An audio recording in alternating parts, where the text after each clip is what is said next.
देखिए, जब फिरोज शाह तुगलक गद्दी पर बैठा मोहम्मद बिन तुगलक की मृत्यु के बाद, तो बेटा इसने जब शासन किया और ये जब गद्दी से हटा है, तो ये मान लीजिएगा कि लगभग तुगलक वंश समाप्ति की ओर चल पड़ा, क्योंकि फिर इतना कोई अच्छा शासक हुआ नहीं कि इसको ज्यादा लंबे समय तक चला सके। तो जो अहम रोल रहता है वो फिरोज शाह तुगलक का रहता है।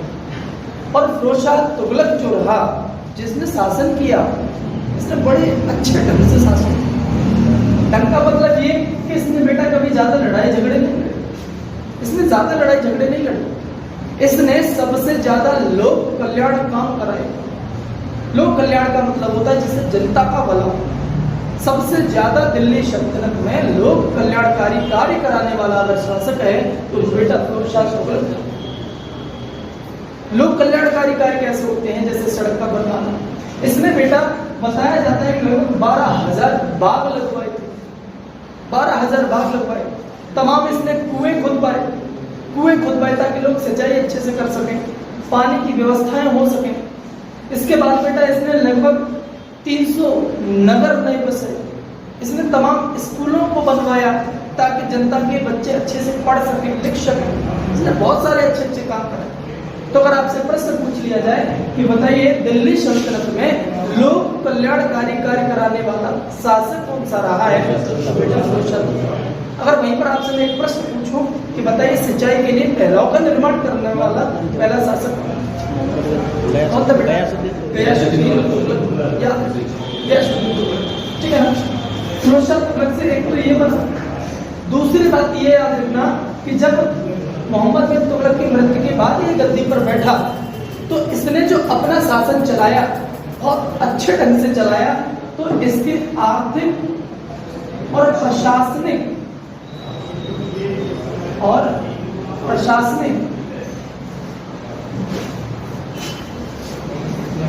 सुधार की वजह से इसको सल्तनत काल का अकबर कहा जाता है। सल्तनत काल का अकबर कहा जाता है। अभी मैंने एक पॉइंट इससे पहले कराया कि अकबर का पूर्वगामी किसे कहते हैं, तो मोहम्मद बिन तुगलक। और सल्तनत काल का अकबर किसे कहते हैं, तो बेटा किसको?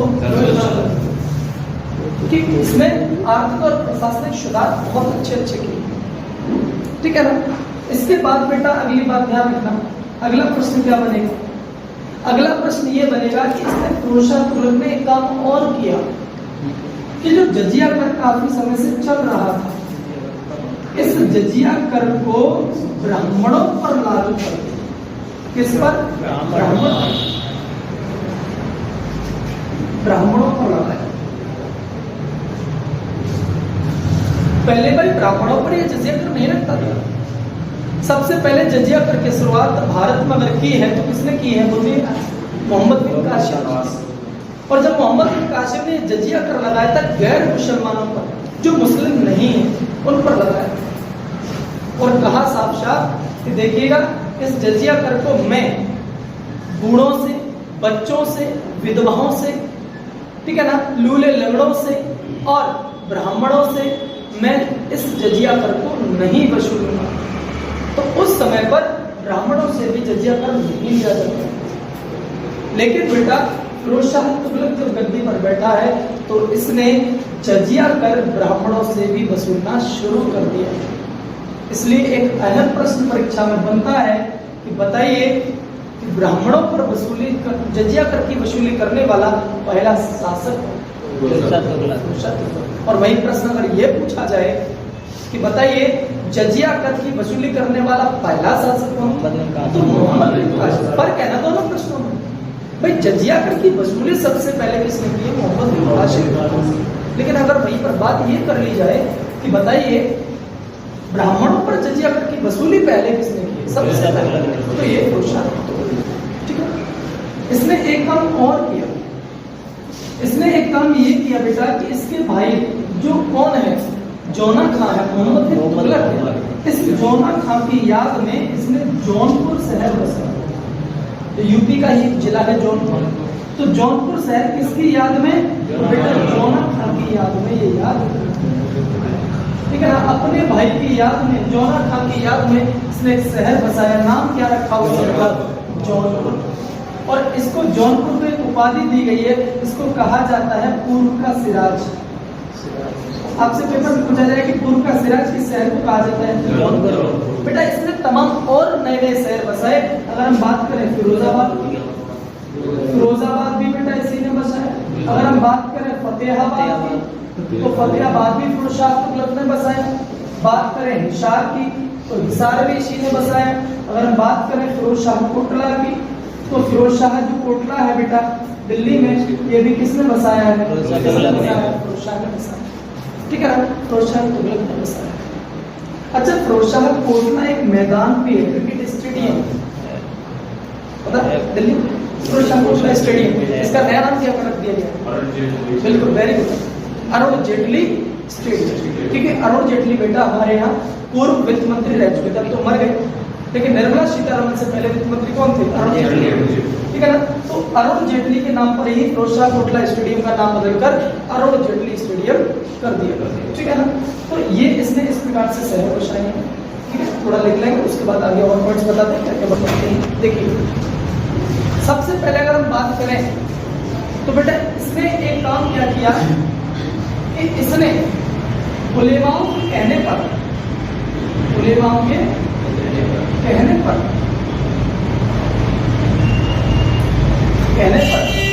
एक सिंचाई कर लगाया। कैसा कर बेटा? सिंचाई पर टैक्स लगाया, और इस टैक्स का नाम रखा गया बेटा हक-ए-सन। क्या रखा गया? हक-ए-सन। ये टैक्स लगाया जो लगभग लोगों को अपनी उपज का 1/10 भाग देना पड़ता था टैक्स के रूप में। 1/10 भाग टैक्स के रूप में देना पड़ता था। हक-ए-सन क्या है? एक सिंचाई कर है। किसने लगाया है? इसके बाद बेटा इसने एक काम और किया। फिरोज शाह तुगलक के समय में जब ये गद्दी पर बैठा, उस समय जनता पर तमाम तरह के टैक्स लगाए जाते थे, तो इसने लगभग बताया जाता है कि 24 प्रकार के कष्टदायी टैक्सेस को खत्म कर दिया, और खत्म करके सिर्फ 4 ही टैक्स रखे थे। और उन 4 टैक्स के नाम तुम्हें भी याद रखने। केवल इसने 4 कर रखे, केवल 4 रखे इसने कि भाई हमारे जनता में, हमारे शासनकाल में जनता को सिर्फ 4 ही तरह के देने पड़ेंगे। एक था बेटा आपका खराज, दूसरा था बेटा खुम्स, एक था जजिया, और बेटा एक था ज़कात। खराज, खुम्स, जजिया और ज़कात, सिर्फ 4 तरह के ही टैक्स रखे। बेटा खराज एक तरह का आपका लगान होता था, लगान होता था, जैसे आज भी घूम पर लगान लगता है, देखा होगा हमारे यहाँ पर गांव में आते लगान लेने, है ना, तो लगान था ये एक तरीके का, घूम पर लगता था ये। खुम्स बेटा, खुम्स जो टैक्स था, ये युद्ध में जो माल लूटा जाता था, युद्ध के माल में हिस्सा था ये। ठीक है ना, माल पर लगता था, लूटे गए माल पर, लूटे गए माल पर, ऐसे लिखो भाई। खुम्स क्या था कि मान लीजिए सेना लड़ी, किसी राजा के ऊपर अटैक किया, किसी रियासत पर अटैक किया, और जब वहां अटैक कर लिया और ये लोग जीत जाते थे, तो वहां से जो इनको माल मिलता था, ये लूट का माल, सामान जो मिलता, खजाना मिलता था, इस खजाने में से भी सैनिकों को क्या करना पड़ता था कि भाई शासक को कुछ हिस्सा देना पड़ता था, और वही हिस्सा वही टैक्स के रूप में लिया जाता था, जिसका नाम क्या था? खुम्स। ये युद्ध में लूटे गए माल पर लिया जाता था, जिसका नाम क्या था? खुम्स। याद रखना। जजिया और ज़कात, ये बेटा इस्लामिक धर्म के जो लोग थे, जो मालदार थे, उनसे लगभग 2.5% वसूले जाते थे ये दोनों टैक्स, जजिया और ज़कात। और इन मालदार लोगों से, अमीर लोगों से ये टैक्सेस लेके ये क्या करता था कि अपनी जनता में जो गरीब, असहाय, बेसहारे लोग थे, उनमें ये पैसा बांटा करता था, उनकी मदद किया करता। इतना अच्छा आदमी, तो ध्यान रखना। हाँ, हीरा था एक तरीके से। तो खराज, खुम्स, जजिया और ज़कात, सिर्फ 4 ही तरह के टैक्स किसने लगाए हैं? फिरोज शाह। बाकी के जो टैक्सेस है उन सबको खत्म किया। हक-ए-सन, एक सिंचाई कर, किसने लगाया है? फिरोज शाह तुगलक ने लगाना शुरू किया है, जो लोगों को अपनी उपज का 1/10 देना पड़ता है। ठीक है, इसके बाद अगर हम बात करें बेटा, तो इसने क्या किया कि अपने यहाँ विभागों की स्थापना करवाई। दीवाने खैरात, एक खैराती विभाग, एक दान विभाग की स्थापना करवाई। और इस खैराती विभाग में जो मुस्लिम स्त्रियां थी, विधवा थी, जो लड़कियां थी, असहाय बेसहारे बच्चे थे, उन सबकी मदद की जाती थी। किस विभाग के माध्यम से? दीवाने खैरात विभाग के माध्यम से। दान विभाग हुआ करता। तो पूछा जाता है कि खैराती विभाग या दान विभाग, दीवाने खैरात की स्थापना किसने की है? तो बेटा फिरोज तुगलक ने की। इसके बाद अगर हम आगे बात करें तो बेटा और बात याद रखनी है आपको कि इसी ने अपने शासनकाल में अपने राज्य में एक काम और किया। इसने दारुल शफा का निर्माण करवाया। ठीक है, दारुल शफा, अब सीधी भाषा में समझ लें, अस्पताल। ठीक है ना, अस्पताल। इसने बेटा खैराती अस्पताल खुलवाए अपने शासन में। इन अस्पतालों के माध्यम से गरीब गुरबा जो जनता हुआ करती थी, जो लोग हुआ करते थे, उनका निःशुल्क इलाज करवाया जाता था। जैसे आज हमारे डिस्ट्रिक्ट हॉस्पिटल है, जगह जगह पर होते हैं सरकारी अस्पताल, तो इसी प्रकार से इसने भी सरकारी अस्पताल खुलवाए जिनको दारुल शफा कहा जाता है। ये खैराती अस्पताल है, इनमें गरीब लोगों का फ्री में निःशुल्क इलाज करवाया जाता है। इतने अच्छे अच्छे काम किए इसने, है ना, लोक कल्याण कार्य किए हैं इसने, जिससे जनता का भला हुआ है। तो आपसे पूछा जाएगा, बताइए खैराती अस्पताल किसने खुलवाई? फिरोज शाह तुगलक ने। भाई खैराती विभाग, दीवाने खैरात की स्थापना किसने की? फिरोज शाह तुगलक ने।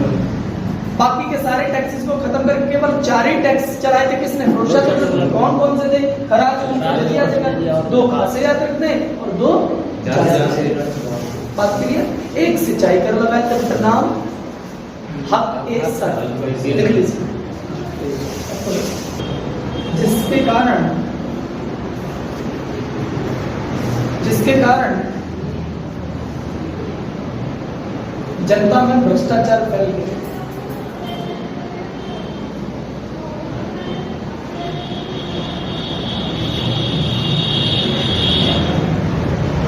इसके कारण जनता में भ्रष्टाचार फैल गया। भाई होता क्या है कि बेटा इसने क्या किया, जितने इसके शासनकाल में सरकारी पद थे, उन सरकारी पदों को इसने क्या कर दिया? वंशानुगत। वंशानुगत का मतलब होता है वंश के अनुसार।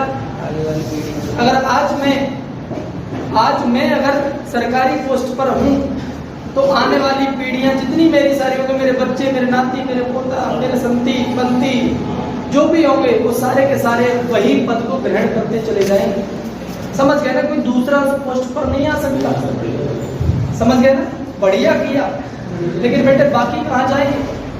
अगर आज तुम सपोज करो, अगर वंशानुगत आज सरकारी पद कर दिए जाएं और आप आज धोखे से मान लीजिएगा कि प्रधानमंत्री बन गए धोखे से, और अगर प्रधानमंत्री बन गए और भैया सारे पद कैसे हैं? वंशानुगत हैं, तो आप प्रधानमंत्री, आपके बच्चे प्रधानमंत्री, फिर उनके बच्चे प्रधानमंत्री, फिर उनके बच्चे प्रधानमंत्री, फिर भाई साहब ये सब देखते रहेंगे, ये प्रधानमंत्री जीवन में नहीं बन सकता, क्योंकि पद कैसा है? वंशानुगत। ये वंशानुगत पद है। और बेटा जब ऐसी कंडीशन हो जाएगी तो खुद सोचिएगा, हर व्यक्ति क्या सोचेगा कि साम दाम दंड भेद कैसे भी करके हमें पद मिल जाए, साहब 6 बीघा लिखा ले, मुझे नौकरी मिल जाए, क्योंकि मुझे पता है 6 बीघा देने से मैं नौकरी में लगूंगा, मेरी आने वाली सारी पीढ़ियां इस नौकरी को करेंगी, ये पोस्ट मेरी हो जाएगी, मेरे बाप की हो जाएगी। तो भाई बोलो करप्शन फैलेगा या नहीं? तो वही इसने किया था। इसने ऐसे ये किया, इसकी भगदड़ मच गई, लोग कहने लगे भैया कैसे करके सरकारी पद पर एक बार नियुक्त हो जाएगा, मजे आ जाए, टेंशन खत्म आगे की संतानों की, है ना, आराम से नौकरी मिलती रहेगी। तो ये चीजें की थी। इसके बाद बेटा इसने एक काम और किया था, इसने अशोक के द्वारा लिखवाए गए जो शिलालेख थे, अशोक के 2 शिलालेखों को लाकर इसने कहाँ रखवाया था? दिल्ली की किले में, दिल्ली पे लाकर रखवा दिया। ठीक है ना, ये प्रश्न भी पूछ लिया जाता है। शिलालेखों को दिल्ली उठाकर कौन आया था? दिल्ली उठाकर आया कौन बेटा? सीधा प्रश्न पूछा जाएगा कि अशोक के द्वारा लिखवाए गए 2 शिलालेखों को दिल्ली उठवाकर कौन लाया है, उठाकर कौन लाया है? फिरोज शाह तुगलक लेके आ गया। ठीक है ना। इसके बाद अगला पॉइंट याद रखना कि फिरोज शाह ने अपनी एक आत्मकथा लिखी जिसका नाम है फुतुहत ए फिरोज शाही।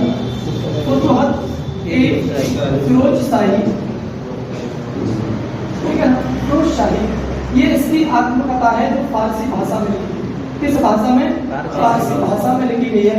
फुतुहत ए फिरोज शाही स्वयं की आत्मकथा है। तो 2-3 पॉइंट्स और है, इनको लिख लीजिएगा, उसके बाद इसको कंप्लीट। फिरोज शाह तुगलक ने स्वयं अपनी आत्मकथा लिखी जिसका नाम क्या बताया मैंने? फुतुहत ए फिरोज शाही। लेकिन एक प्रसिद्ध इतिहासकार भी रहे बरनी, उन्होंने एक आत्मकथा लिखी है, क्या है? तारीख ए फिरोज शाही। इसके बाद बेटा इसने 2 सिक्के चलाए हैं, 2 मुद्राएं चलाई हैं, 2 मुद्राओं का प्रचलन किया है अपने शासनकाल में। एक का नाम है आधार और दूसरे का है भिक। ये आधार जीतल का 50% के बराबर था। जीतल का 50% था और ये भिक बेटा जीतल का 25% की वैल्यू की बराबर था।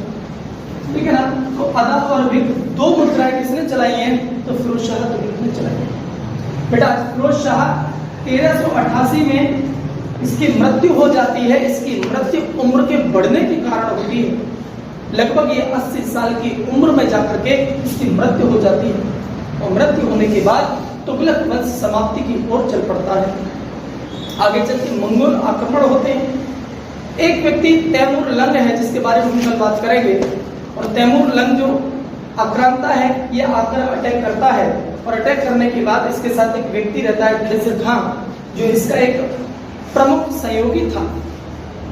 तैमूर लंग जितने एरिया को जीतता जाता है वो खिज़र खां को पकड़ाता जाता है और फाइनली आगे चल करके तैमूर लंग जो है वो दिल्ली को जीतेगा और दिल्ली उठा करके किसको पकड़ा देगा? खिज़र खां को।